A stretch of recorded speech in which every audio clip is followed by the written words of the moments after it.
DFC week 2 change challenge. Whoa. Pulled you in there, didn't I? Yeah, you did. Back again. This time we are dealing with something that some people were very upset with in the beginning. Metrics and data. So that's why I have my very scientific face. One of the things you're going to do this week is actually measure your progress. However, we didn't talk about measurement the first week. Why? Well, because we're focused on the process more than the outcome. Correct. But we still need to make sure we're making progress with the process. We'll get back to that later because part of your measurement is the second piece of today, which is identifying what's in your control. All right. So a lot of people blame a lack of willpower or a lack of motivation for not sticking with changes that they're trying to make. And it's really not a willpower problem, all right, because motivation is more of a math problem. And what I mean by that is there are six different pullers on your motivation. And we have them listed up here. The first two are within you, okay? Number one is desire, so how bad do you want it? And number two is aptitude. All right, do you have the skills, the knowledge? Do you know what you need to do? Yeah, so let's take a common change example. I took off my scientific glasses, so now I'm just talking about real life stuff here. A lot of people are looking at changing their behaviors with food so that they can lose weight and feel better about themselves. So if I want to feel better about myself, and the way I'm going to do that is by reducing the amount of sugar that I eat, I have the desire. That's my reason for doing it. The 5 whys from last week. I really dug into my purpose. My aptitude is knowing where to find sugar. So when I go to the office and they offer cookies, I have the aptitude and the knowledge that those are not going to help me reach my goal, and I avoid them.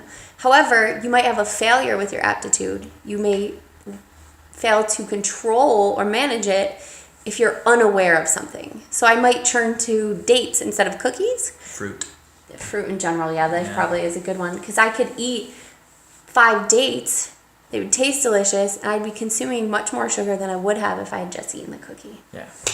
Okay, so want to manage those things. Yep. So the next two are going to be other people, all right, around you.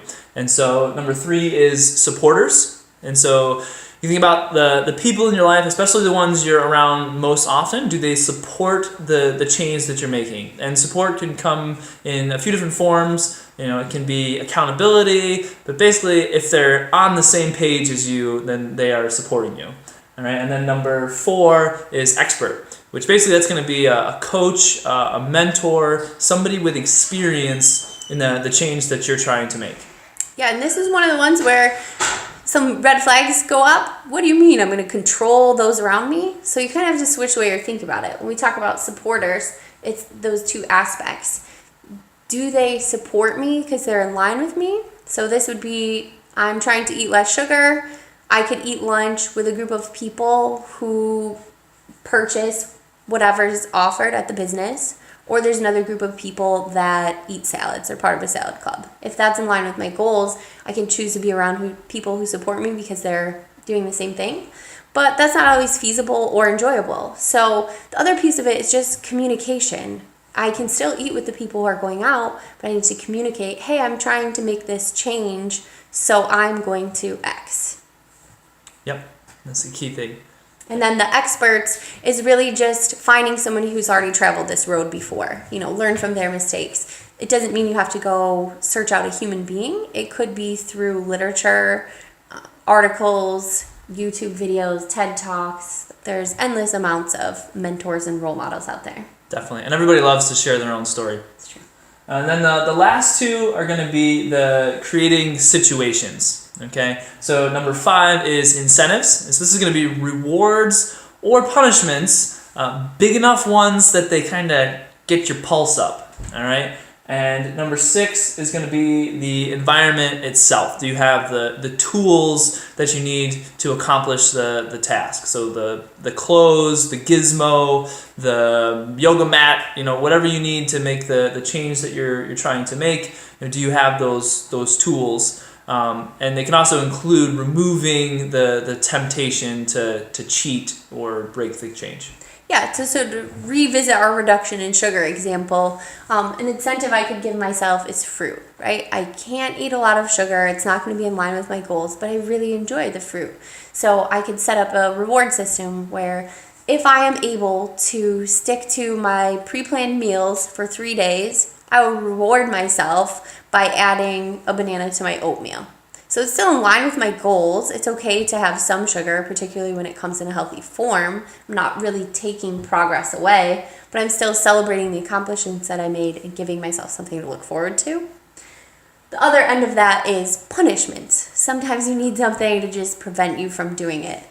So if my goal is to eat less sugar so I feel better, then a punishment could be something else that would help me lose weight. So I could say, if I eat fruit before that 3rd day, I'm not going to beat myself up about it mentally, but I am going to beat my body up and do 70 burpees. Yeah. For me, the thought of doing 70 burpees will keep me from doing pretty much anything. Yeah, the bike's really good for that too. True.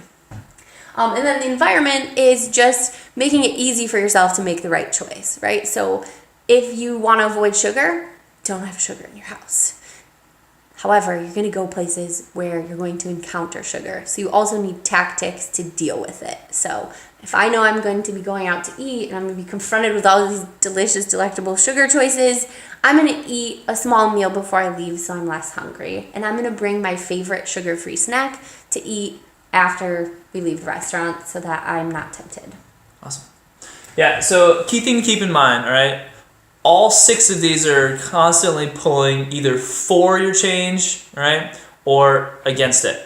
So what you're going to be doing this week is basically looking at these 6 different pullers and identifying and basically strategizing to get them to pull in your favor. Because any one of these, if it's big enough, can help you make a change, all right? So if you just have enough desire, if you're sick of,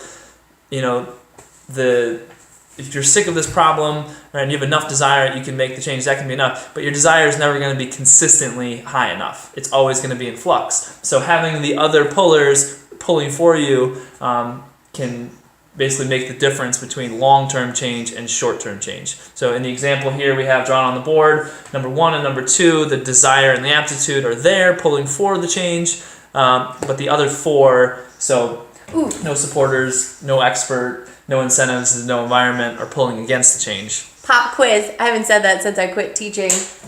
In this equation, is the person going to be able to make change? Doesn't look like it because 6 is really big. That environment is not supporting the change. So they're gonna need more pullers. Yeah. And I like that because it's not a straightforward math equation. I was an English teacher, didn't do well with math. You could have more pieces on the change side pulling for you, but if the one on the no change side is so big, it makes it difficult. So you really need to analyze them, and that's what we'll be sharing for our tangible takeaway this week. Yeah, so we partnered you guys up. You should have contact information for your partner. If you don't, check in with us and we'll get that to you. But you're gonna basically go through this exercise for your change. Mm-hmm. Look at these different variables, what you can do about them, and then you're going to basically explain the results of that thinking project to your prospective pal. All right, and that helps to provide some clarity because a lot of times we internalize this story about, what's going on in our life and, how much support we have or don't have. But when you really have to stop and think about it, write it down, and then share it, it helps to provide some clarity. Yeah. And if you have questions about that, feel free to ask us. We'll also be doing our Facebook Live video on Wednesday evening. But the next piece of that is you're not just going to stop with your perspective pal. The activity that you're going to be completing with your metrics is directly related to this. So you get 4 questions. 3 of them are bullets and 1 is narrative. So we're going to ask you how you felt you did at managing your pullers every single day. The second question is going to be which one of them did you manage well? And then the third question is reflecting on which one of them you did not manage well. And it could be 1 or more. In my opinion, that's the most important because we learn more from our mistakes than we do from our success. So the 4th question is the only one that requires narrative, and it really just says, what are you going to do tomorrow to make that better? So you have 2 choices. There's a digital version Don't think you can see it very well on the computer, but it's basically just clicking little buttons and then a little piece to write, and it'll pop out some graphs at you at the end. But some of us like paper, so we also have a paper version tomorrow or whatever day you're in the gym. Just let the coach know which one you're interested in. We'll hook you up. Yeah, I think the paper is better because it really keeps you engaged with the process in a physical way. Like the wiring from your hand to your brain definitely works better than the digital. So we have a disagreement here? I'm just saying that the paper's better. You know what? I think we should tug of war this out. Because that's how you solve problems in this house. Oh, you want to pull? Yeah. We'll pull. Okay. Paper's Digital! Digital! Digital! Digital!